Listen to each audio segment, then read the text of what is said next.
Assalamualaikum warahmatullahi wabarakatuh.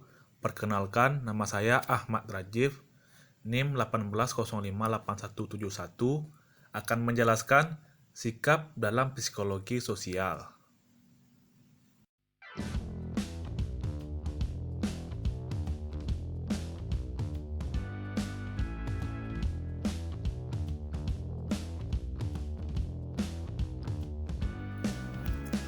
Pada pembahasan kali ini, materi yang akan dibahas yang pertama adalah pengertian atau apa itu sikap.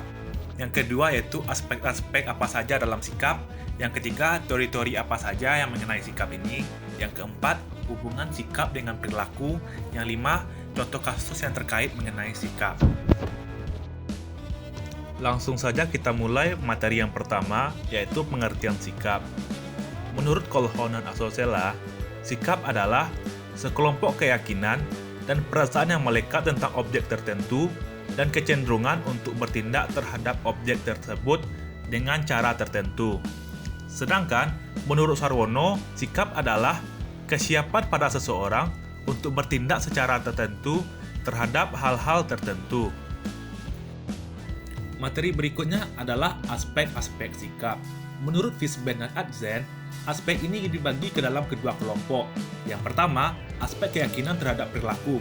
Maksudnya adalah keyakinan terhadap perilaku merupakan keyakinan individu bahwa menampilkan atau tidak menampilkan perilaku tertentu akan menghasilkan akibat-akibat atau hasil tertentu. Aspek ini merupakan aspek pengetahuan individu tentang objek sikap. Yang kedua adalah aspek evaluasi akan akibat perilaku. Maksudnya adalah evaluasi akan akibat perilaku merupakan penilaian yang diberikan oleh individu terhadap tiap akibat atau hasil yang dapat diperoleh apabila menampilkan atau tidak menampilkan perilaku tertentu. Materi berikutnya adalah teori-teori tentang sikap. Sears dan kawan-kawan mengelompokkan teori sikap dalam 3 kelompok berdasarkan pendekatan teorinya, yaitu teori belajar, teori insentif, dan teori kognitif. Teori yang pertama adalah teori belajar. Asumsi dasar teori ini adalah sikap ditentukan oleh apa yang telah dipelajari sebelumnya. Jadi, sikap dapat dipelajari sehingga seseorang memperoleh informasi, fakta maupun nilai-nilai tertentu. Dalam teori ini terdapat 3 mekanisme, yaitu asosiasi, reinforcement, dan imitasi. Berikutnya, teori insentif. Teori ini hampir sama dengan teori nilai ekspektasi, yang dimana teori ini berasumsi bahwa orang berusaha memaksimalkan nilai, berbagai hasil, atau akibat yang diharapkan dalam mengambil sikap. Berikutnya, teori konsistensi kognitif.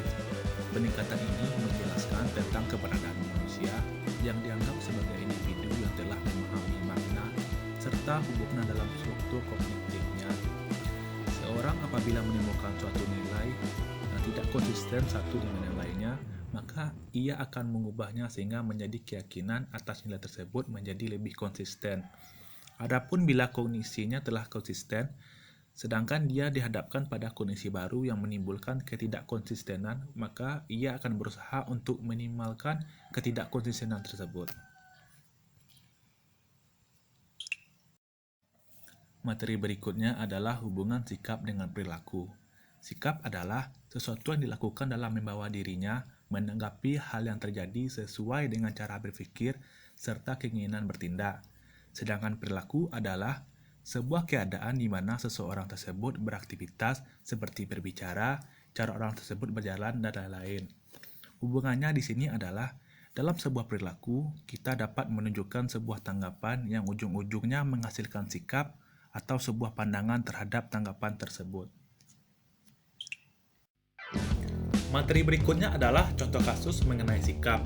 Pada tahun 2019 lalu, kita dapat melihat beredar video yang sedang viral waktu itu adalah seorang polisi yang mengganjal sebuah truk dengan sepeda motornya. Nah, hal ini dapat digolongkan kepada contoh sikap ke arah yang positif. Sedangkan ada beberapa oknum-oknum yang sedang melakukan penindakan, tapi penyelesaian masalahnya dilakukan dengan solusi uang damai. Nah, Hal ini dapat digolongkan kepada sikap ke arah yang negatif. Baiklah, terima kasih telah menyaksikan video ini. Semoga videonya mudah dipahami. Saya ucapkan